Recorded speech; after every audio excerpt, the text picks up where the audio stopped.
మూడో బడ్జెట్ లో కూడా పెట్టలేదే, ఇంకెప్పుడు పెడతారు? మీకు ఉండేదే ఒక బడ్జెట్. ఇక అంటే పెన్షనర్లను కూడా ఈ ప్రభుత్వం మోసం చేసింది. 1 కోటి మంది మహిళల్ని కోటీశ్వర్లు ఒకటే మభ్య పెడుతున్నారు. కానీ ఒక్కటి మారింది బడ్జెట్ స్పీచ్ లో.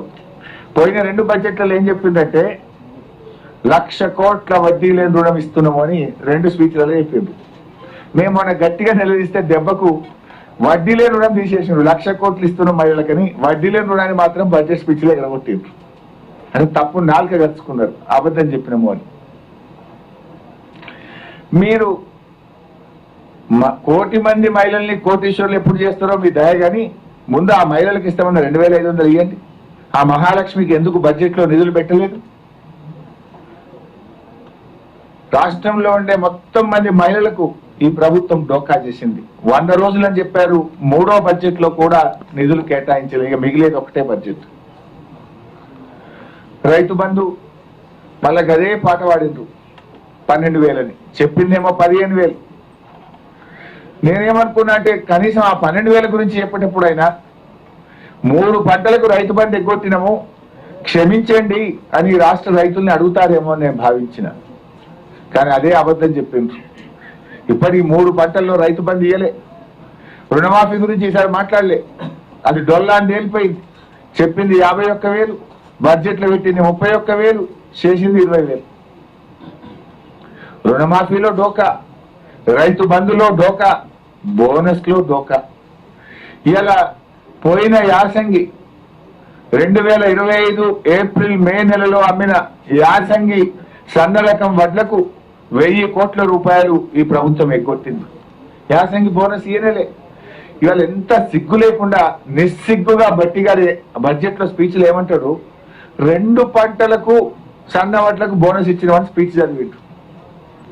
బట్టి గారు అబద్ధం ఆడేటప్పుడన్నా కొద్దిగానే ఉండాలి కదా, అది అసెంబ్లీ కదా.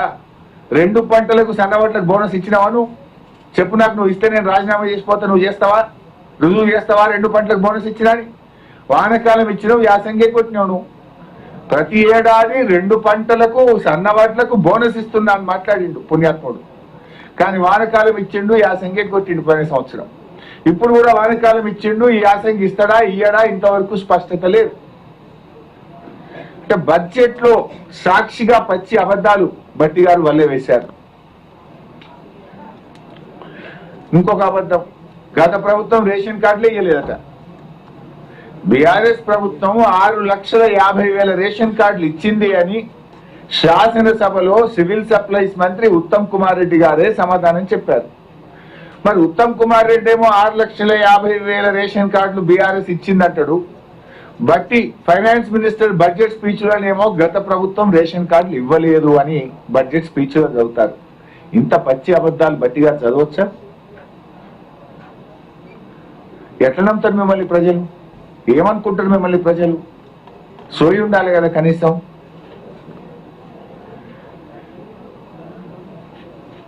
ఇవాళ కరెంటు విషయంలో వీళ్ళట కరెంటు తెచ్చిరట. గతంలో తెలంగాణ చీకట్ల మగ్గిందట, వీళ్ళు వెలుగులో తీసుకుపోయిందట.